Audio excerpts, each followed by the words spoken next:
1:08. Buenas madrugadas, amigos. Cuando uno adquiere una casa, cuando se va a vivir a otro lugar, habitualmente, y digo habitualmente, no sabe el pasado de ese nuevo lugar de residencia. Ocurre muchas veces. Yo a veces he tenido también un sueño repetitivo, que os lo voy a contar en plan de confidencia esta noche, que va a ser, ya advierto, un poco especial. Últimamente, ya lo sabéis, nos hemos dedicado incluso a la denuncia de algunos fraudes que ocurrieron en España, fraudes que tenían como telón de fondo el misterio, y que fueron eso, patrañas, aunque igual de apasionantes. Últimamente hemos dado vueltas a la historia, y hoy merecía la pena volver a encontrarnos con un tema francamente interesante e inquietante. Lo hemos querido llamar casas marcadas. Y os voy a contar ese sueño que alguna vez, en algunas noches quizá como esta, a mí me ha venido a visitar en mitad de la noche.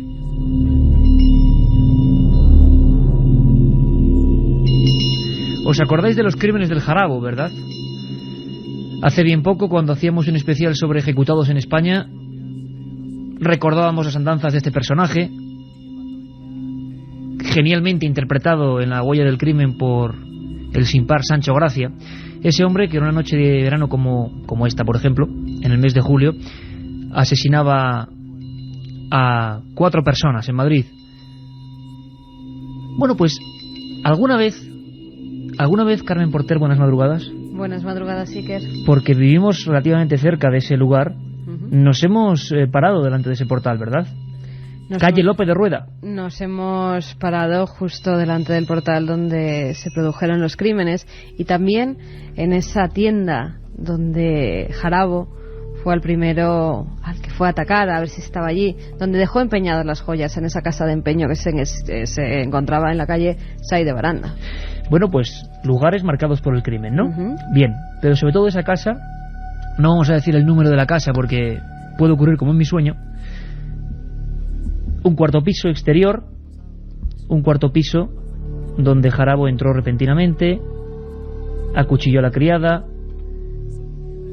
le metió un disparo al dueño de la casa. En fin, uno de los crímenes más importantes de los últimos 50 años en España. Resulta que ocurrió que esa casa fue adquirida tiempo después, y yo soñaba precisamente esta circunstancia. Alguien, por ejemplo ahora, en su cama, pone la radio. Eso lo veía yo en mi sueño, y eso era verdad, ocurrió así. Estás escuchando las noticias y alguien en un programa, por ejemplo, de este tipo, te despierta. Estás tú solo en tu cama. Sintonizas un poco más alto y descubres, sí, López de Rueda número X, piso cuarto izquierda, exterior derecha. Es la casa que tú has comprado, donde Jarabo mató a 4 personas. Así que hoy, excepto cuando sea absolutamente imprescindible, Carmen, no daremos algunos datos muy concretos, porque realmente puede haber gente, aunque hay otras casas que no. Ha habido eso, casas marcadas. Vamos a hablar con forenses, con policías, con investigadores, con uno de los fundadores de la Policía Científica Española. Se han encontrado casas donde los crímenes se han ido repitiendo durante diferentes épocas, una macabra coincidencia, pero es que también ha habido casas... Bueno, ¿quién no recuerda, Carmen, nombres como Puerto Urraco, crimen de los Urquijo, crimen de la Katana, mucho más reciente, los macabros hallazgos del Mesón aquí al ladito, del Lobo Feroz, lugares que no han vuelto a ser habitados, lugares sobre los que pesa cierta leyenda, mito, fraude, creencia, superchería o realidad, o respeto, o que no nos gusta estar en una casa donde se ha derramado sangre, demasiada sangre. Fíjate lo que nos contaba el más prestigioso forense español y buen amigo de este programa, don José Antonio García Andrade, 4.000 autopsias en su espalda. Y nos hablaba eso, de casas marcadas. Es un fenómeno universal, porque la gente de alguna forma tiene miedo a la aparición, y tiene un miedo importante a seguir viviendo donde se ha producido un hecho sangriento y sobre todo con estas características.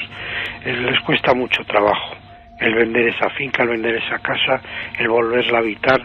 De alguna forma todos tenemos miedo a ese personaje fantasmagórico, pero que de alguna forma lo estamos viviendo o lo podemos concienciar. La otra realidad. Milenio 3. En la SER. Yeray Martínez y don Antonio Bravo van a llevar esta nave del misterio. Una nave que hoy se convierte casi en eso, en receptáculo, en una casa, en un habitáculo, en una residencia. Yo espero que ninguno de los que escuchéis el programa hoy, que ya veis que se envuelve de una tónica muy especial, pues haya tenido la amarga experiencia de enterarse por accidente de que en su lugar han pasado cosas como esta. Vamos a conocer historias que sí, los testigos se dieron cuenta mucho tiempo después que estaban habitando en lugares macabros, en lugares marcados, y que se enteraron porque, por ejemplo, acudieron a los archivos, acudieron al catastro, intentaron ver qué demonios pasaba con ese lugar y se encontraron, por ejemplo, con estos cánticos, con yacimientos árabes, con yacimientos mortuorios. Por ejemplo, en Belmed, ¿verdad, Carmen? En Belmed de la Moraleda empiezan a ocurrir fenómenos extraños, se excava, como ocurre en esta versión impresionante del Exorcista, el inicio de la película, ¿os acordáis? Y de repente se encuentran, claro, piezas del siglo X de una mezquita árabe funeraria. Es muy habitual que en muchos lugares donde hay supuestos, siempre comillas, por favor, fenómenos extraños, ha habido un pasado de arqueología, de muerte y de crímenes, ¿no? Mira, también en Belmed de la Moraleda también se encontraron huesos debajo de ese suelo, huesos muy pequeños, huesos que según los primeros análisis se dijeron que eran de niños. Y qué curioso, Iker, en la Casa de las Caras, entre esos huesos no había ninguna calavera.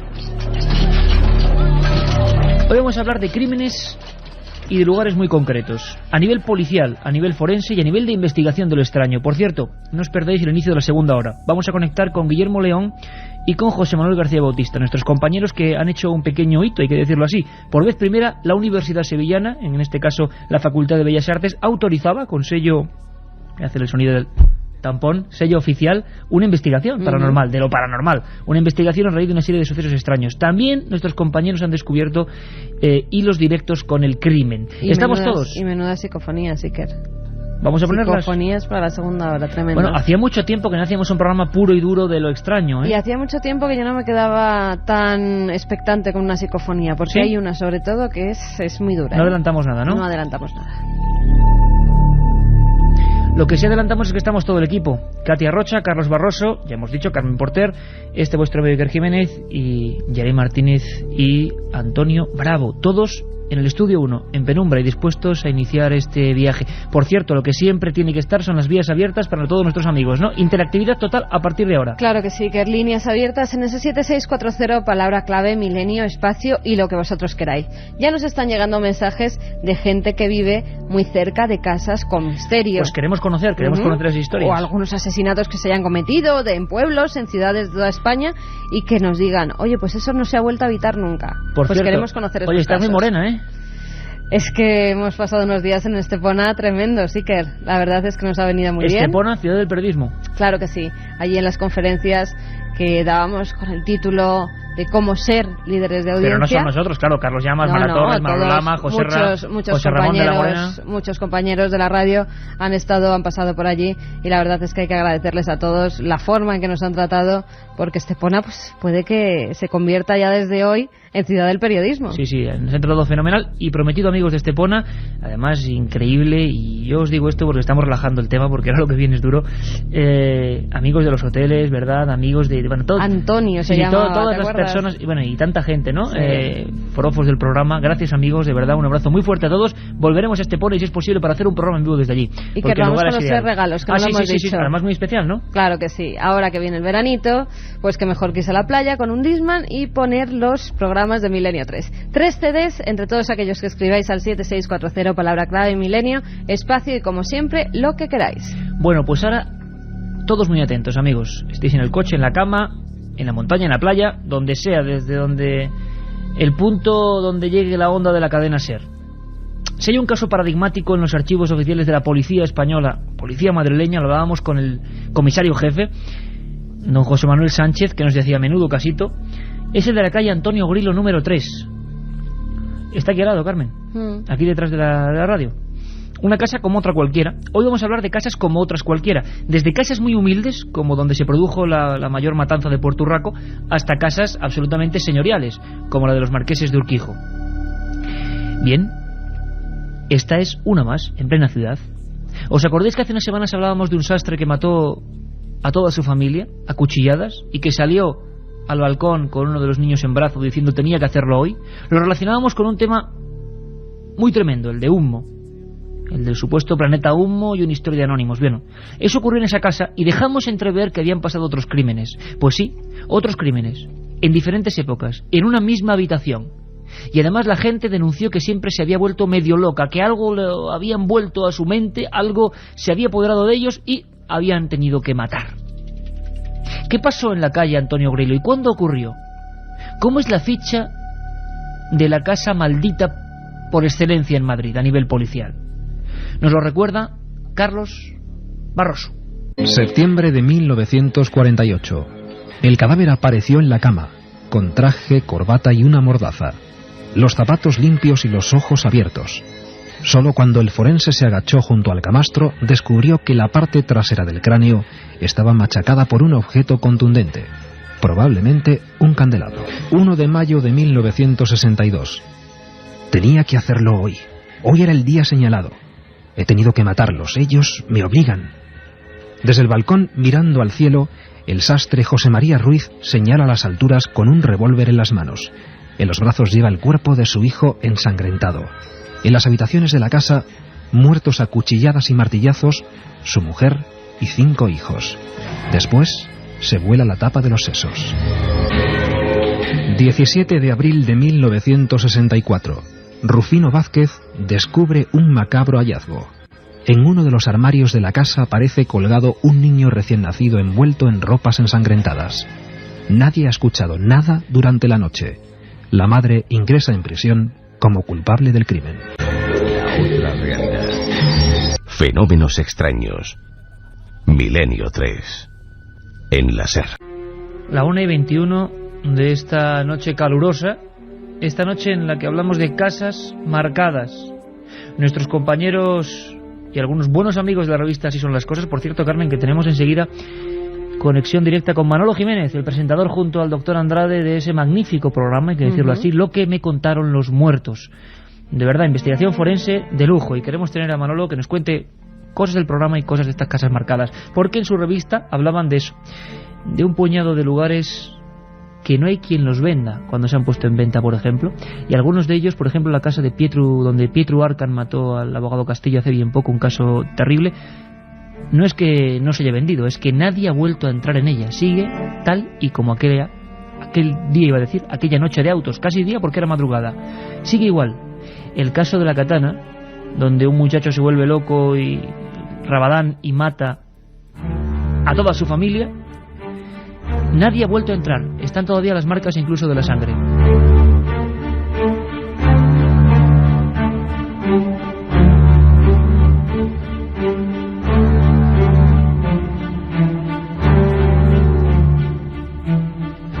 Y vamos ya con mensajes a ese 7640 que nos dicen: yo vivía en una casa en la cual se suicidó un hombre en la bañera y pasaban cosas muy extrañas y de mucho miedo. Nos acabamos mudando de casa, nos dice un amigo.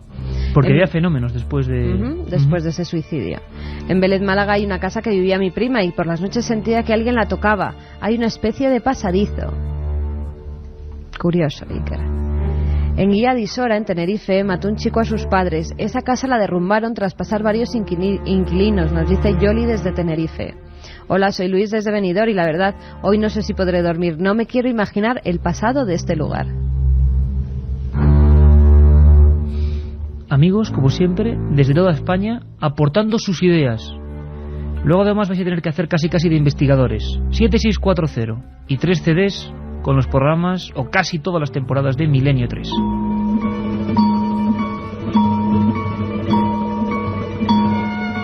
Por cierto, Antonio Grilo número 3. Una pelea extraña de personas que se abren la cabeza con un candelabro. Después ese sastre que mata a toda su familia como una sombra. Está despertando el día y con un cuchillo de cocina va matando a sus propios hijos y a su mujer. Y después, cuando esa casa se vacía, alquila una habitación a una mujer que cuelga de la percha a su propio bebé. Todos en el mismo sitio. Auténticos misterios. ¿Qué nos dice Salvador Ortega? Inspector, experto en criminalística, uno de los fundadores, pioneros de la Policía Científica Española. ¿Qué opino de ese caso, de ese expediente? estoy más en el lado de la concreción, en el lado naturalmente de aquello que es tangible, y que todo aquello que tenga una aplicación lógica hay que buscarla. Eso es lo normal. Sin embargo, no cabe la menor duda de que existen esas condiciones raras y esas condiciones fuera de lo normal que se han dado en una misma casa. O sea, ahí hay el primer crimen que se comete, parece ser que es un ajuste de cuenta entre homosexuales o una riña de desamores. El segundo crimen es el del sastre, que también tenía su explicación. Este fue más raro porque intervinieron pues anónimos, incluso cartas que pudieron postdatarse. Y el último caso es el de una chica joven que está viviendo con su hermana, que queda embarazada de su novio, que era gruesa y pudo guardar el embarazo durante todo el tiempo de la gestación, y que luego después, cuando ese niño nace, pues para guardar su vergüenza, para no enfrentarse con la realidad de la época en que estaba y vivía entonces, pues naturalmente lo que hizo fue lo estranguló y lo tuvo guardado además en el cajón de uno de los aparadores de esa habitación.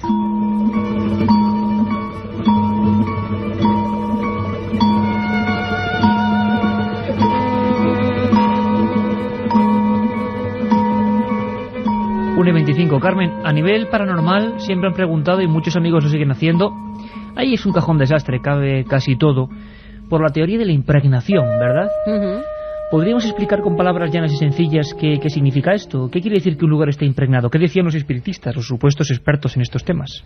Pues en un lugar donde al parecer se han producido fenómenos luctuosos, asesinatos, palizas, cuchilladas, en algún lugar en el que, pues, de cierta forma, pues ha habido violencia, agresiones, según los espiritistas de la época, del siglo pasado, del siglo XIX, decían que podía ser que todo eso se quedara impregnado en el ambiente, en las paredes, y que luego, incluso con las psicofonías ya en el siglo XX, decía que esas psicofonías podían ser los gritos, los ecos de esos hechos luctuosos que se hubieran quedado en el ambiente. O sea, como decían al final Marconi y Edison, como si el aire, el éter, fuera una especie de disco duro, uh-huh, o de cinta magnética, donde se fueran quedando cosas. Son teorías, por supuesto, lo dejamos bien claro, teorías.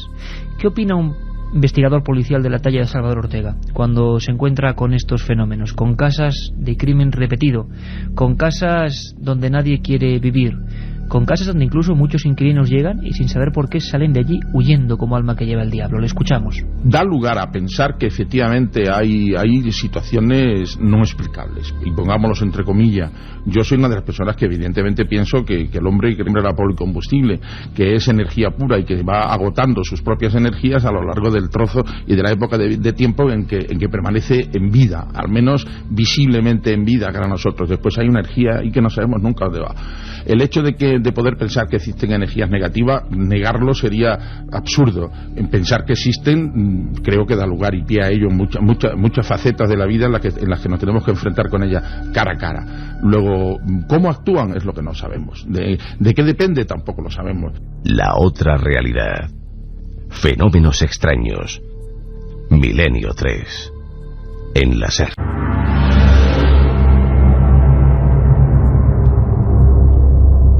Noche de investigación en vivo. Por cierto que, como casi siempre ya en este verano, a las 9, el domingo, estaremos aquí en perfecto estado de revista, contando nuevas historias. Tengo en mis manos ahora unas fotografías, sí, que tienen algo. Uno no sabe qué es exactamente, pero transmiten algo. Es un mesón. Era un mesón.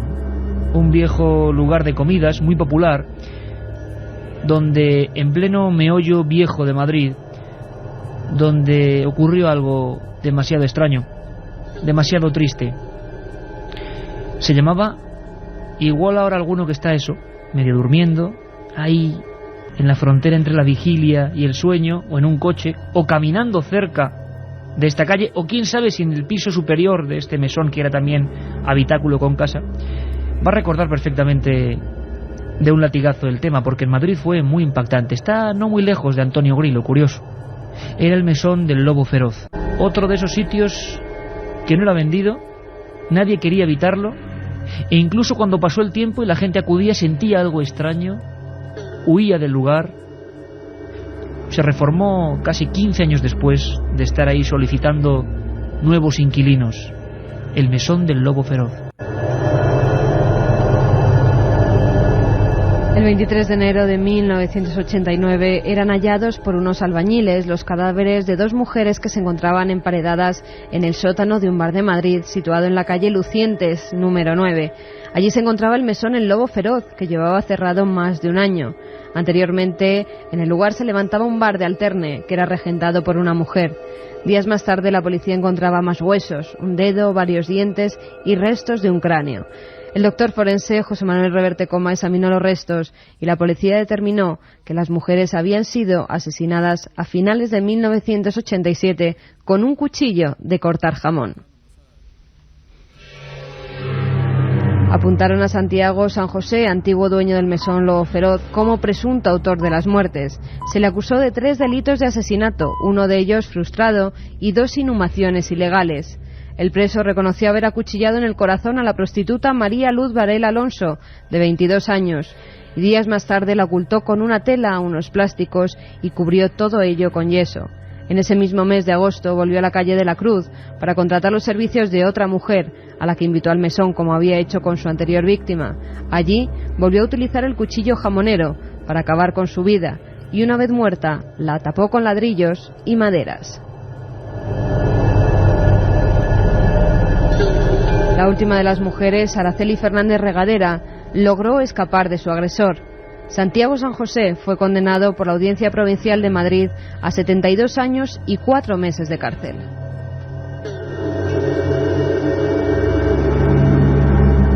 Y después de ese caso que nos ha reflejado perfectamente Carmen en esta especie de microficha, el abandono total, nadie quiere abrir esas puertas, y hay como una especie de leyenda negra, incluso entre los propios madrileños que conocen con horror los hallazgos, se habló incluso de cadáveres en estado de semi-momificación. Pues nadie quiere ni regentar el tema como un comercio, ni volver a habitar el lugar, la parte de adentro, como una casa. Nadie quiere poner los pies allí. Es una historia típica a ras de suelo, porque no era un piso elevado, da a la calle. Hoy ya es otro lugar completamente remodelado, por fortuna. Y no creemos que tenga que pasar absolutamente nada. Simplemente hablamos de la leyenda, el misterio, el mito, la sombra de lo popular, el mesón del Lobo Feroz.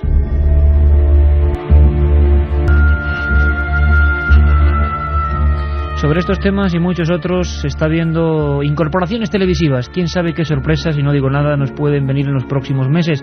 Pero de momento, que 2 profesionales, don José Antonio García Andrade y Manolo Jiménez, que están haciendo un programa que se llama Lo que me contaron los muertos, que se refiere además al título de un libro básico de Andrade sobre investigación forense.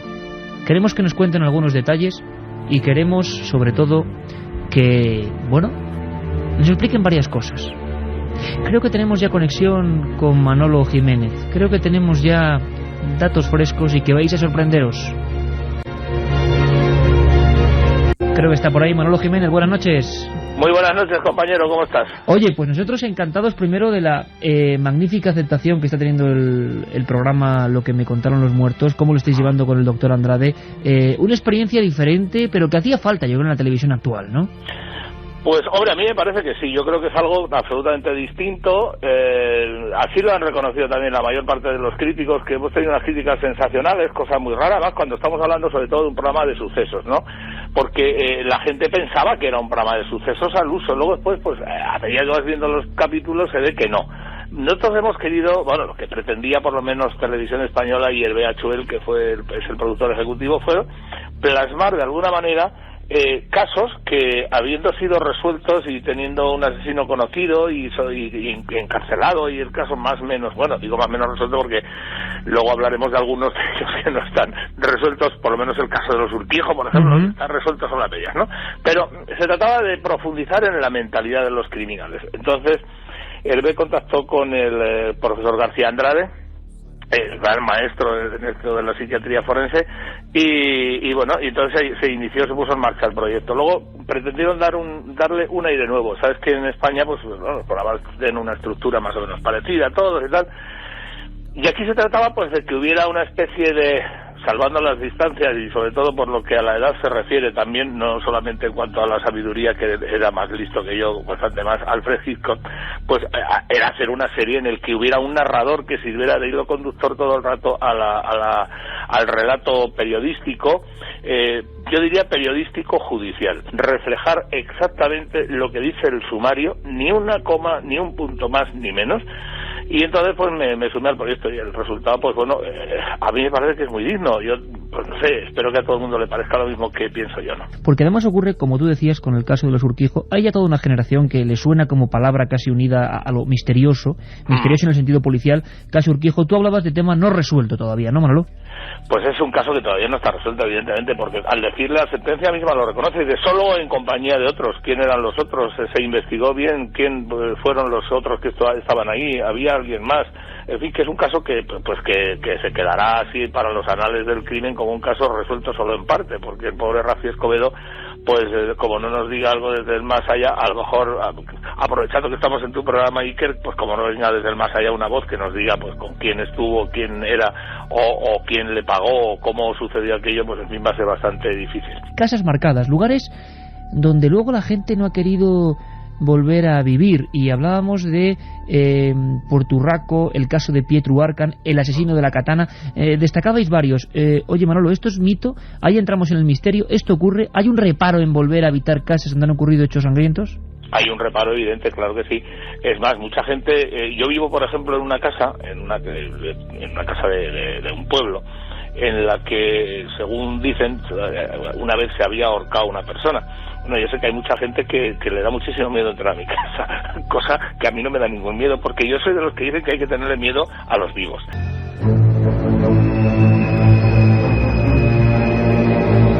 En la segunda hora y un minuto antes de conectar con nuestros compañeros de Sevilla, que traen informaciones muy fuertes, Julio Barroso nos contará el desenlace de esta historia. La casa que sangra.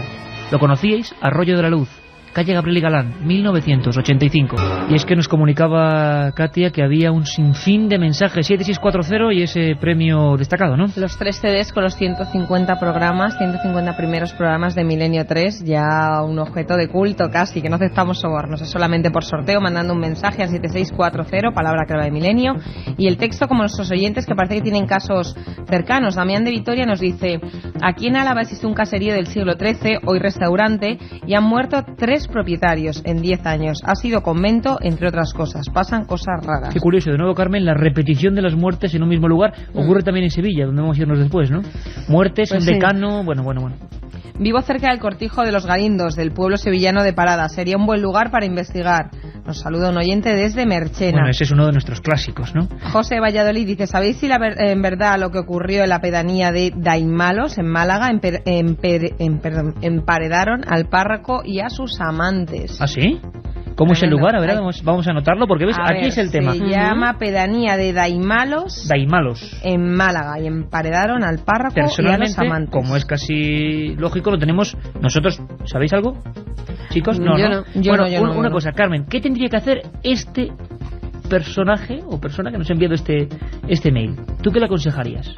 Pues que tirara de hemeroteca, fuera a buscar los periódicos de la época, si sabe en qué año ocurrió el caso, buscara los más datos posibles que nos llevaran a un nombre, a una dirección, que nos llamara, que nos remitiera la información, que mandara una carta o un mail tanto a milenio3@cadenaser.com como a Gran Vía número 32, octava planta, 28013 de Madrid. Nos contara el caso, le llamaríamos, le entrevistaríamos y que nos diera pues sus opiniones y lo que ha vivido, los sentimientos que ha tenido. De esa manera, en investigador directo de este programa, ¿no? Bueno, seguimos con más mensajes. De Alcázar de San Juan, un oyente nos cuenta que vive en una casita antigua de más de 100 años y está junto a una ermita. Dice que ha vivido muchos casos extraños. Juan de Granada nos dice que en su casa le cortaron la oreja a una persona y se la comieron en tiempos de la guerra civil y que pasan cosas raras. Pero cuántos casos, es increíble, ¿no? Marta de Orense dice: ante casos así, por una vez, creo firmemente que la ignorancia es una bendición. Ni se me ocurre investigar qué ha pasado en mi casa. Oye, interesante también esa teoría, ¿eh? Es decir, casi mejor a veces no saber ciertas tantas cosas. Sí, yo desde luego, en mi caso, en la casa de mi familia en Cáceres han pasado cosas raras y casi mejor prefiero hacerme un poco la loca. En un pueblito cerca de Madrid existe una casa que cada vez que pasas por su puerta, esta se mueve. Estás y en nerviosa, ella murieron eso es tres el personas. efecto de las casas. Sí, a mí estos temas me ponen muy nerviosa, porque algo me ha pasado y me pone muy nerviosa. Bueno, dice que han pasado cosas raras, que murieron 3 personas en años diferentes. De nuevo, las muertes que se repiten.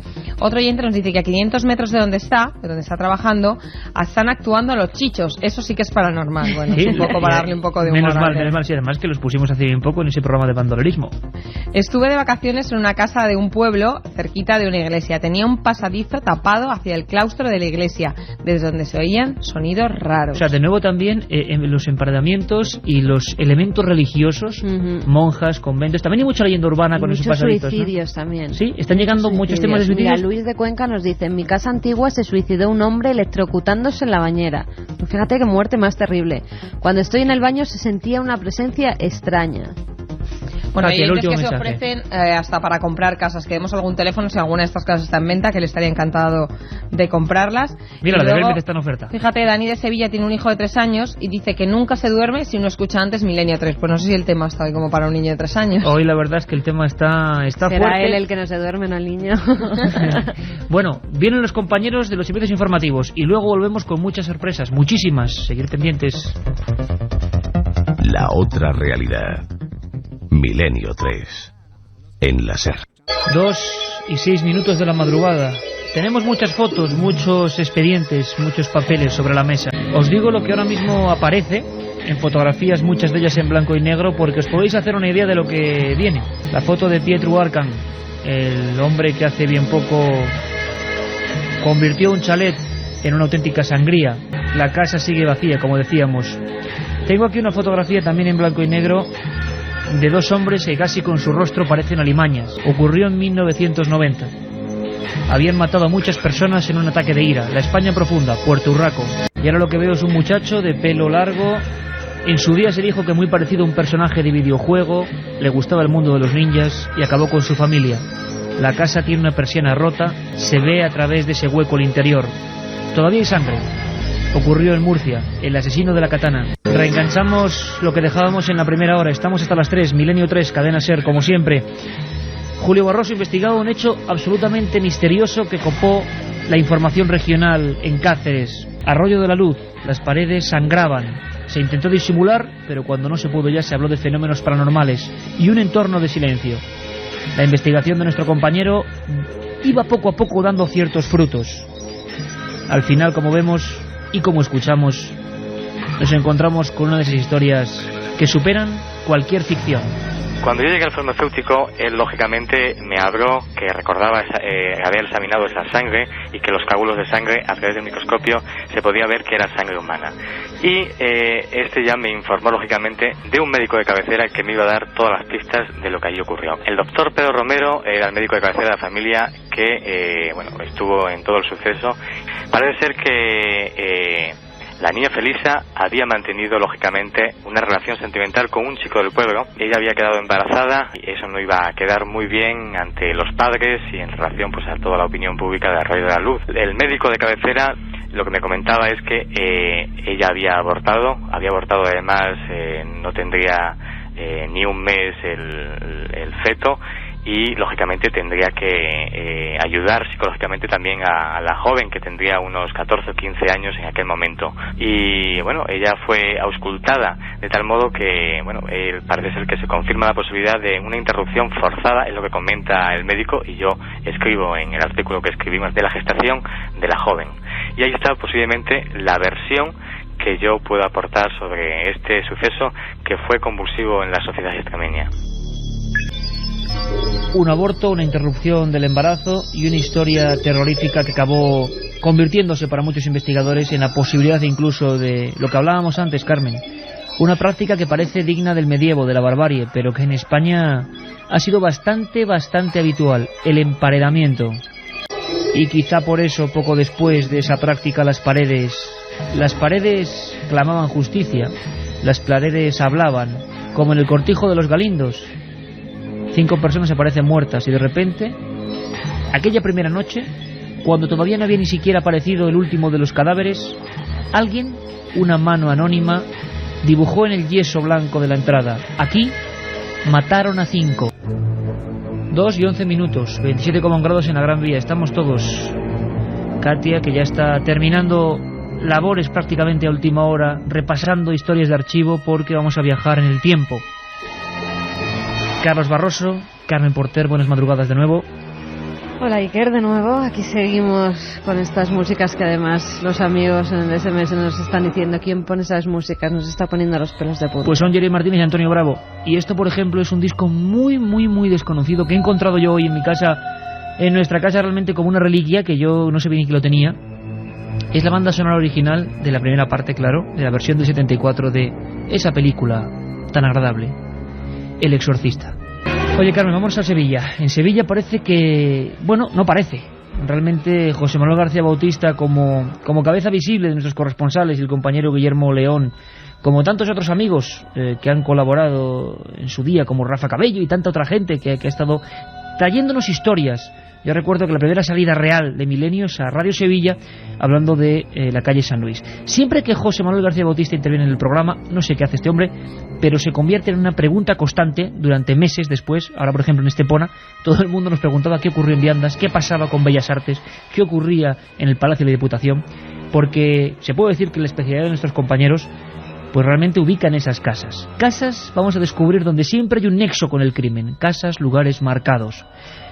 Sabéis que Milenio nunca os deja con la miel en los labios, y que podemos tocar un tema y de repente la gente se va preguntando por qué en 3, 4, 5 semanas, 6, 2 meses puede que tengamos silencio absoluto. Así ha ocurrido siempre, pero siempre también regresamos sobre el tema. Cuando hay más datos, ocurra lo que ocurra, sea verdad o sea fraude. Y esta noche, los datos sobre la mesa.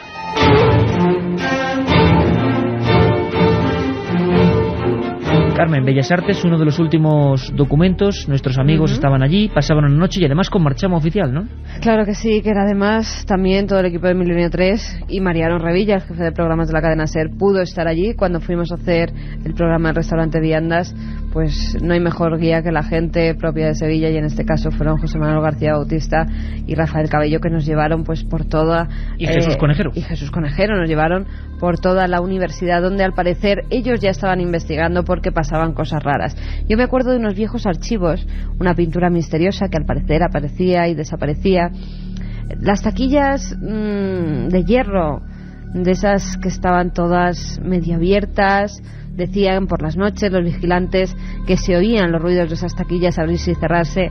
Algo pasaba. También una figura fantasmal, un espectro, que se aparecía por esos pasillos de la Universidad de Sevilla. Y como siempre, y que quede bien claro, el equipo de Milenio ni quita ni pone, y nuestros corresponsales tampoco. Solo son misterios, algunos tienen explicación. Mucha gente dice, ¿por qué matáis la magia, por ejemplo, del 25J, cuando descubrieron nuestros compañeros que podía tratarse prácticamente seguro de un satélite militar? No, porque, como decía Germán de Argumosa, y lo repito aquí, yo soy muy amigo de usted, pero más de la verdad. Y nosotros vamos a contar la verdad.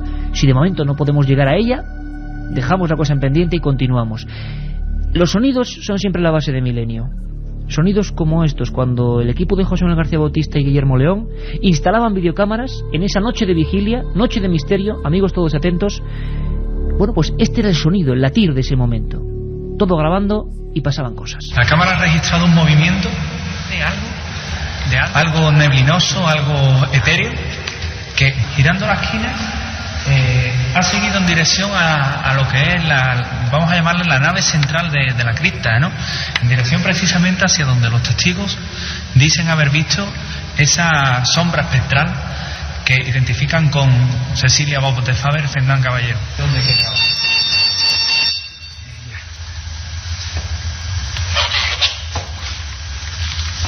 Cuando toca...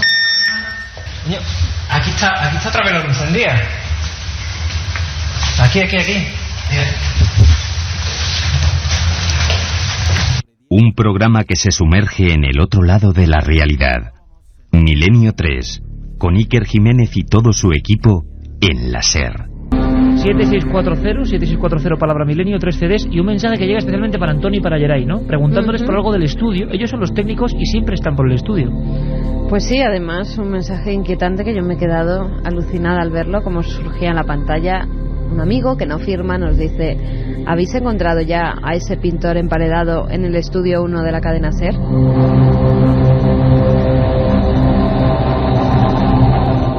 Imagino que será una broma, claro, para vengarse de nuestros amigos con lo que están poniendo hoy de músicas. Me imagino. Lo que no sé es que se imaginarán y qué mal lo tuvieron que pasar también, con emoción, pero también pasándolo mal, nuestros dos compañeros que ya están interconectados con este programa. 7640 para preguntarles a ellos lo que queráis.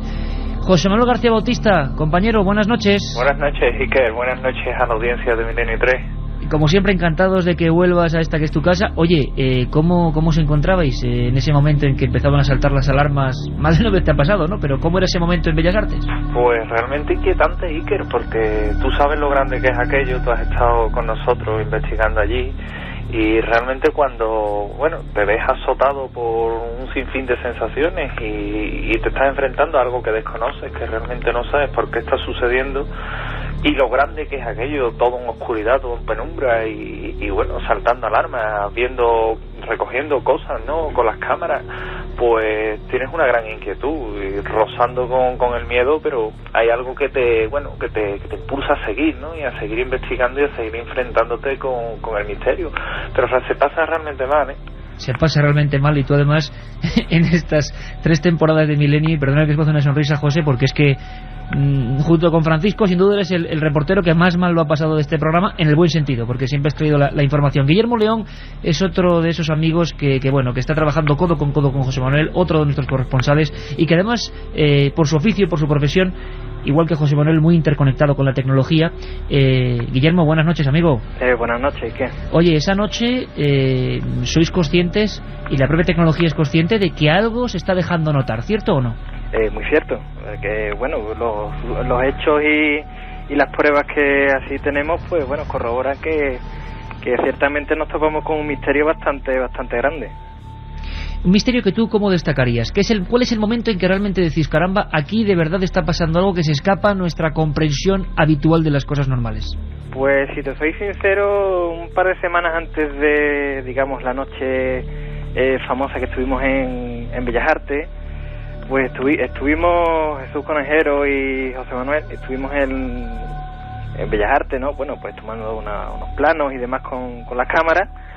Y hubo un momento, que estuvimos en la cripta, en el Panteón de Sevillanos Ilustres, y creo que tenéis por ahí el documento sonoro, no sé si lo pondréis, en el momento que está José Manuel indicándome, pues una situación donde íbamos a poner unas cámaras, ¿no?, de infrarrojo, y parece que en ese preciso momento el fenómeno, el misterio, parece que estaba esperándonos, ¿no? Y por nuestra pantalla de la cámara, pues apareció un ente, un ser etéreo, ¿no?, que cruzaba prácticamente la bóveda de la cripta. Así de claro. Así de claro. Ahí, pues nos quedamos un poco bastante impactados. José pues salió corriendo a ver qué es lo que veía, y estábamos completamente a oscuras. José no veía nada de nada, y yo veía lo que veía a través del visor de la pantalla. Miedo sí, pasamos, pero allí nos quedamos como dos valientes. Oye, José Manuel, vamos a ver, lo que hay que advertir a la gente es que este asunto, y ojalá sea desde Sevilla, motivará una investigación especial, porque seguís teniendo en el congelador muchas investigaciones, los nombres son míticos ya, San Luis, Viandas, Diputación, pero en este caso incluso hay, y es lo que queremos contar hoy, una conexión de nuevo con un lugar donde han pasado cosas raras, a veces luctuosas, y el misterio, en este caso la psicofonía. ¿De nuevo esa ecuación vuelve a surgir, José? De nuevo, Iker, porque sin saber cómo, tú sabes que la psicofonía es un fenómeno caprichoso.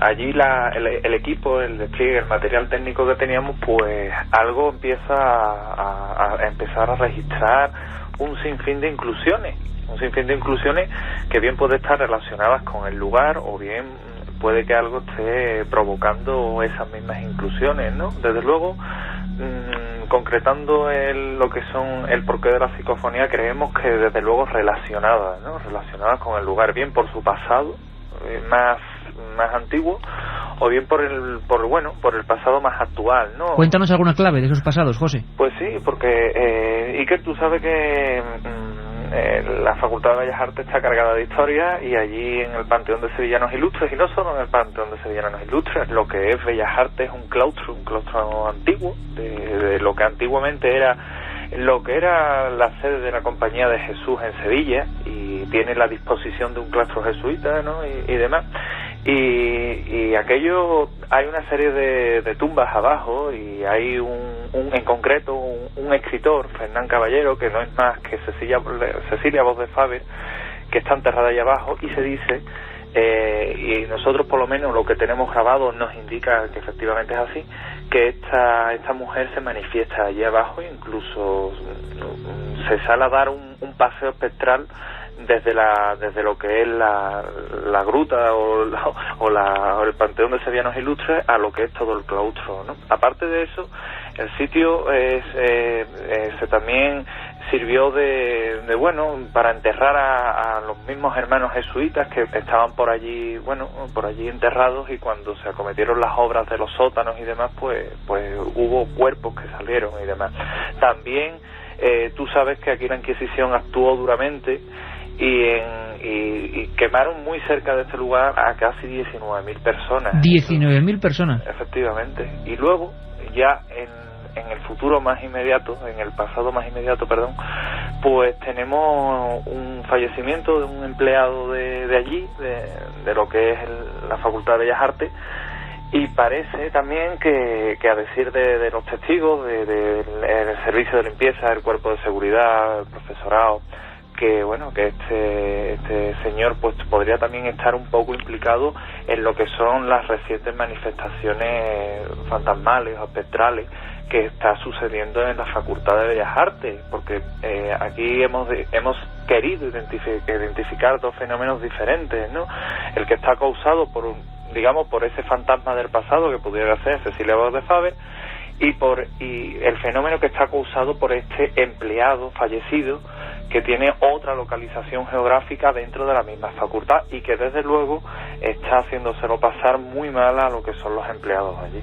La repercusión en Sevilla fue espectacular, toda la prensa hablaba de esos fenómenos, vamos a llamarlos así. Luego cada uno, como siempre, la interpretación es absolutamente libre. Nosotros lo que hacemos es investigar y ofreceros la información, como decía José Manuel y como decía Guillermo, que muchas veces se troca en asunto psicofónico. Hacía tiempo que no poníamos este tipo de material en Milenio 3 y queremos que haya mucha atención. Carmen ya está recogiendo preguntas, 1640 para nuestros compañeros.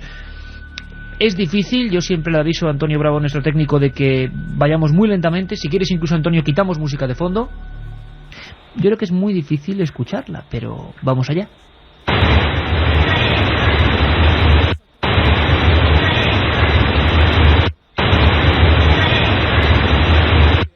Ahí están. ¿Tú lo oías, Carmen? Era como una voz de niña o algo así, ¿no?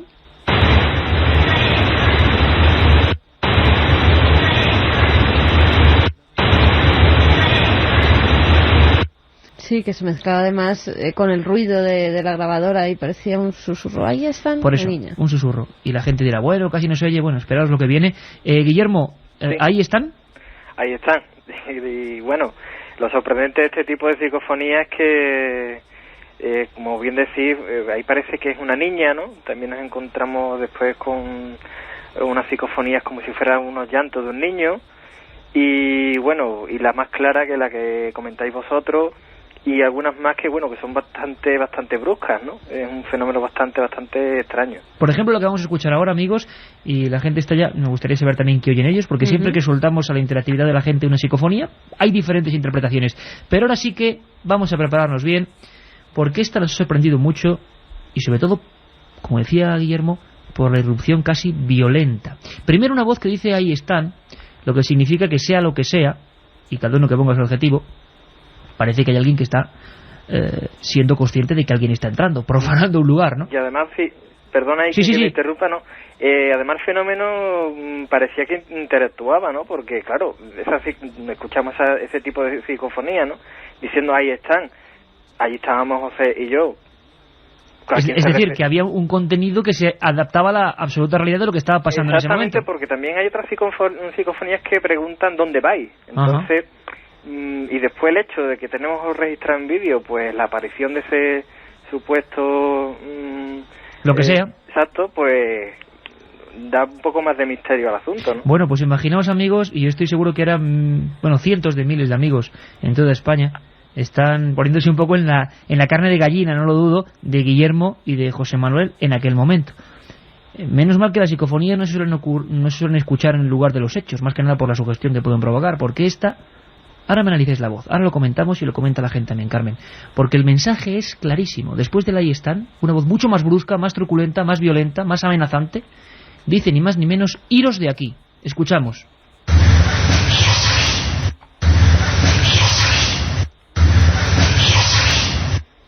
Muy metálica, ¿no? Iros de aquí. Iros de aquí. Vamos a escuchar otra vez, Antonio. Vamos a ver si podemos recuperarla. Muy metálica, yo creo que es clarísima. A través de los cascos lo estamos escuchando con una fuerza tremenda. Lo ponemos de nuevo.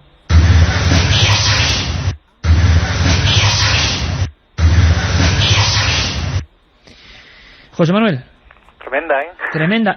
¿Con qué, por cierto, porque la gente le está preguntando, Carmen, con qué tecnología se ha sacado, ¿no? Si analógico, digital, ¿con qué exactamente estas habéis obtenido? Esta en concreta en analógico, con lo que son grabadoras de microcassette, con el micrófono totalmente independiente de lo que es la grabadora y convenientemente aislado, con lo cual tú sabes que se garantiza en cierta forma que el sonido, está bastante amortiguado en lo que es el soporte magnético de la cinta para que, evitar que haya grabaciones accidentales. ¿Lugar exacto, José Manuel? Esa en concreto fue en la primera planta de Bellas Artes, o sea, en el aula, si no me equivoco mal, de escultura, creo que es a lo que se dedica esa planta, y nos dejó bastante sorprendido porque Iker, aparte de, en un momento dado, de lo mal que lo estábamos pasando, no lo puedo negar, pasaron otra serie de fenómenos, como era las alarmas saltando, se llevaron toda la noche saltando, como antes escuchábamos en el documento, ¿no? Justamente, y como también se pasó durante la retransmisión de viandas, ese sonido tan familiar al que nos acostumbramos. También los ascensores estuvieron subiendo y bajando, y era curioso porque en una de esas ocasiones se detuvo justo enfrente de Guillermo y se abrió la puerta sola. Y justo al abrirse la puerta, el detector de movimiento empezó a saltar y no había salido nadie. Además José Manuel tenía el vestíbulo, tenía minado de detectores y de grabadoras, y allí nos quedamos. Yo por lo menos me quedé helado. Vamos a escuchar, amigos, Guillermo y José Manuel, qué dice la gente. Carmen. Pues, amigos que nos transmiten las preguntas, para José Manuel y para Guillermo, nos dice: ¿esa sombra qué aspecto tenía? ¿Se movía rápido? ¿Tocaba o pasaba por un pasillo en particular? La sombra, me imagino que es la que grabamos en el Panteón de Sevillanos Ilustres. Iba de lo que es uno de los brazos de la cúpula, ¿no? De izquierda a derecha. Nosotros lo calificamos como un medio cuerpo superior. Sin piernas. Sin piernas, exactamente, y atraviesa, totalmente lo que es el objetivo de la cámara. En Localia Televisión Sevilla, que es donde también solemos hacer un programa todos los martes, los compañeros de lo que es imagen y demás lo estuvieron viendo, lo estuvieron analizando, y parando el fotograma y viéndolo, se ve bastante bien que era eso, un medio cuerpo de una persona sin definir sexo, perfectamente definido, que parece atravesar semitraslúcidamente lo que es el objetivo de la cámara. La verdad es que fue bastante impresionante. José, fíjate, y Guillermo nos dicen: curioso, habéis oído hablar de los fenómenos que ocurren en la Facultad de Derecho de Córdoba. Es un caso muy parecido, nos dicen Rubén y Bea, que son de Córdoba. Tendríamos que trazar algunas significativas o significativos paralelismos, aunque no del todo, pero desde luego las facultades están teniendo su importancia en esto de lo paranormal. Búsqueme es la siguiente voz que vamos a escuchar. Búsqueme, no es tan clara como iros de aquí, pero parece también lo que decía Guillermo, que es que hay una interactividad, o por lo menos hay una especie de juego con los investigadores. E imaginaos todo esto en el ambiente donde estamos hablando, en total oscuridad, y pues la verdad es que bastante gallardamente los investigadores no se marcharon de allí, porque al mismo tiempo, además, que esto lo comentaremos con más profundidad en próximos programas, determinados testigos estaban siendo partícipes de fenómenos al mismo tiempo. Antonio y Geray preparamos el sonido, es Búsqueme. Vamos allá.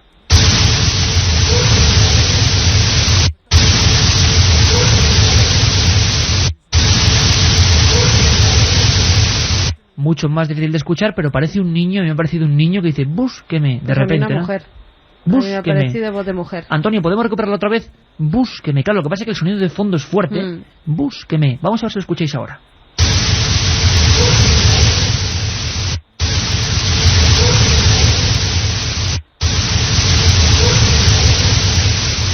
Guillermo, interpretación de esta inserción. Pues ¿Crees que está identificada como búsqueme? Sí, yo creo que habla por sí sola. Lo que pasa es que, hombre, es un poco difícil de hacer al oído, pero no tiene... Claro, aquí por cascos lo oímos fenomenalmente, pero sí. en receptor no sabemos cómo saldrá. Yo, aquí personalmente lo escucho bastante bien. Una cosa sí quería comentar, hombre, también depende del soporte, lo que ha comentado antes José, ¿no? Que grabando con cámaras digitales o con dispositivos digitales, digamos que el ruido de fondo es prácticamente cero, y entonces hay psicofonías que sí son bastante más claras. Pero habitualmente es curioso que las analógicas suelen tener mejor entrada, al menos los especialistas dicen eso, ¿no? Que se captan más con analógica que con digital. Sí. A mí particularmente me dejó bastante impresionado que revisando el vídeo que tenemos grabado del supuesto espectro, al paso de ese espectro se quedó también impregnado una psicofonía, entonces... ¿Al mismo tiempo? Sí. Carmen, ¿hay gente que está hablando del contenido, que difiere de lo que decimos nosotros, que están escuchando otras cosas? Pues amigos que nos dicen, creo que dice veniros aquí. Otro que dice, en vez de iros de aquí, veniros aquí, ¿no? Otro que dice, me ha parecido oír, iros ahí. Sí, bueno. Hay distintas interpretaciones, el ahí todos. 7640, la gente está escribiendo y por supuesto podéis seguir haciéndolo para interpretarlo. Yo no sé qué escucharéis ahora, porque lo que vamos a escuchar, obtenido por supuesto por nuestros amigos Guillermo León y José Manuel García Bautista en la Facultad de Bellas Artes en su investigación en esa noche con Marchamo Oficial, y bueno, yo creo que es un hito importante, es algo que yo no sé si se refiere a un nombre o están calificando algo. Dice máximo. También ese tipo de voz que hay que entresacar con nuestro oído, afinarlo al máximo, y ya veréis cómo nos encontramos con la palabra máximo.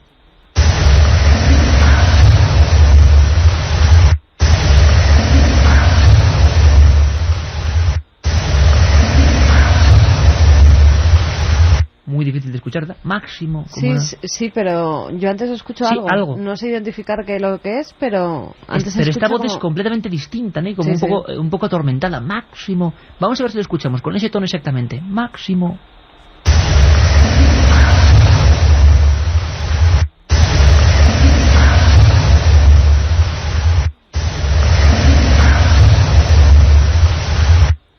Guillermo y José, ¿habría alguna relación con algún máximo? Esa está grabada justo enfrente de la tumba el nicho de Cecilia Voz de Faber.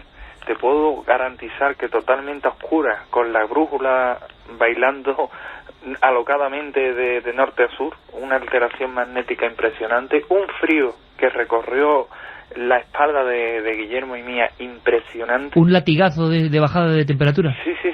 Y además una sensación, Iker, tú has compartido esa sensación de no estar solo allí en la total oscuridad de la cripta. Además que hemos estado en ese sitio con vosotros y es un sitio opresivo, desde luego, ¿no? Sí, es un sitio además que no veíamos a 2 palmos de la nariz, y aquello era horrible y lo pasamos fatal. Y bueno, cuando ya revisando la cinta, porque esa está cogida directamente del audio de la videocámara, pues escucha evidentemente máximo. Yo creo que es máximo lo que dice. Yo creo que dice algo antes, José. ¿Es un máximo o es un algo? Unas palabras antes dice, por lo menos por cascos a mí me entra eso. Pero la investigación luego historia que habéis hecho ha revelado algo en torno a máximo, algún máximo o no. No hay de momento, Iker, no hay una relación directa con ningún máximo. Lo que sí te puedo decir es que con respecto a Cecilia Voz de Faber, tuvo una serie de maridos,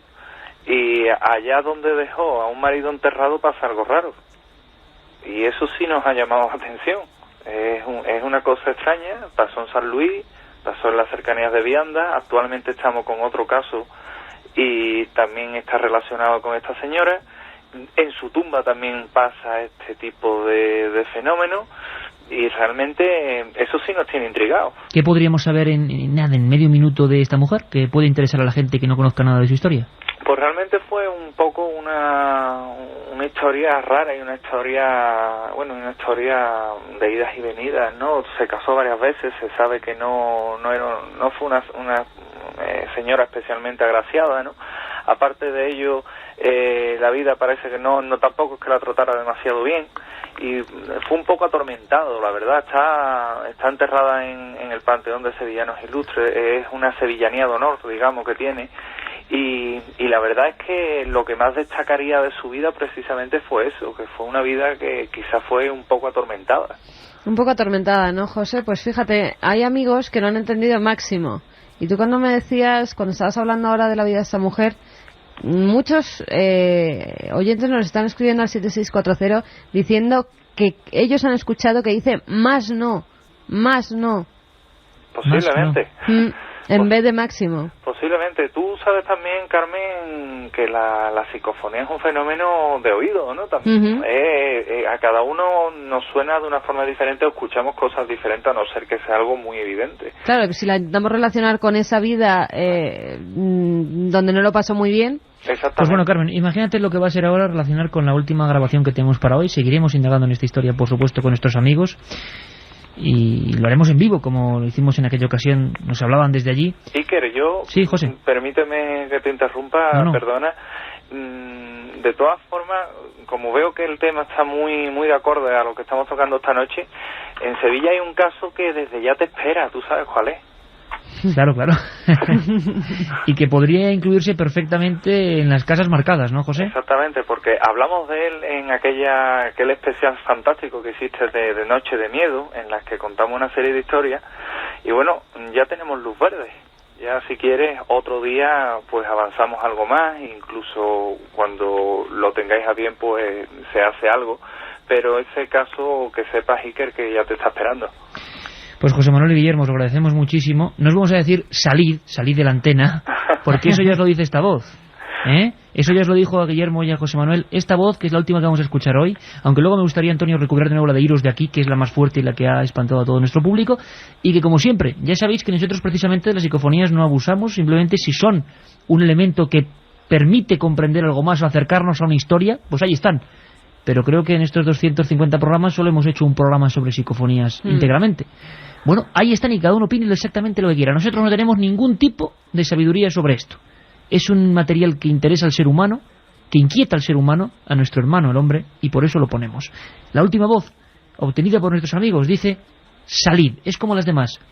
Muy difícil de entresacar, pero está ahí, con una rotundidad inquietante. Salid.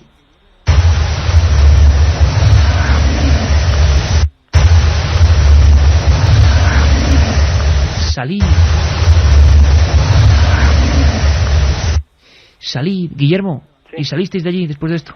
Hombre, la verdad es que... Por lo menos salisteis bien. Sí, salimos bien.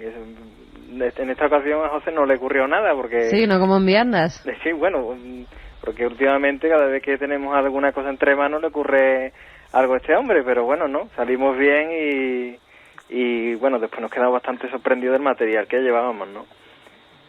Vamos a ver, porque hay una cosa inquietante, le está diciendo a Antonio que no podemos irnos, la gente lo está reclamando, sin volver a escuchar esa voz que quizás sea la más clara. No quiere decir que sea la mejor ni la peor, porque puede que haya contenidos mucho más interesantes en esas que son tan difíciles, pero claro, esta de Iros de aquí, primero, expresa quizás lo mismo que salir, es como una orden, es como un mandato, y realmente, bueno, decían los viejos expertos y los que saben de estos temas que no era bueno nunca escuchar una psicofonía en el lugar de los hechos, pero yo creo que lo decían no porque se vaya a parecer nada, no sabemos qué son las psicofonías ni si tienen relación con lo extraño para que se aparezca algo delante de nosotros, más bien yo creo que va enfocado a que claro, si uno hace una psicofonía en un lugar tan abrupto como puede ser un monte, como puede ser un sitio escarpado, un risco o incluso un sótano como donde estaban nuestros amigos, pues hombre, la salida puede hacerse, porque todos somos influenciables, de una manera absolutamente, bueno, descontrolada y puede haber un peligro físico, pero físico, no espiritual. Repetimos esa voz para despedir a nuestros amigos que dice iros de aquí.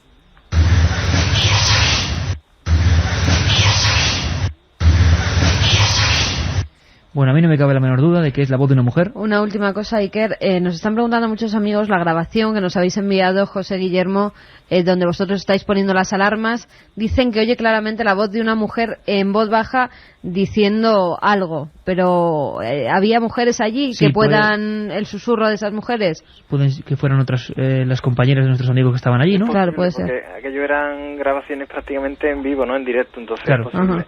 Yo los quería puntillar una cosita muy breve. Y era que, bueno, lo que comentó antes José, que, bueno, en Bellas Artes nos hemos encontrado con dos fenómenos, uno que es el Panteón y otro que es, digamos, en la parte de la facultad, ¿no? Esta de iros de aquí, lo que comentábamos al principio, para mí es mucho más violenta porque obedece a un fenómeno que se está dando en la parte, digamos, en la primera planta y las plantas superiores de la facultad, y obedece a otro tipo de fenómeno totalmente distinto, mucho más, digamos, violento, como sabemos por historia y por otros hechos que han ocurrido allí. Y bueno, otro que es el que ocurre en la cripta, que bueno, yo creo que no tiene mucha relación con este. Dos historias completamente con espíritus, no espíritus espectrales, sino espíritus de contenido, de tinte muy diferentes, ¿no? Dos historias que se entremezclan en un mismo edificio y que nuestros compañeros siguen investigando. Como todo lo que hacen, nuestros amigos no abandonan jamás una historia.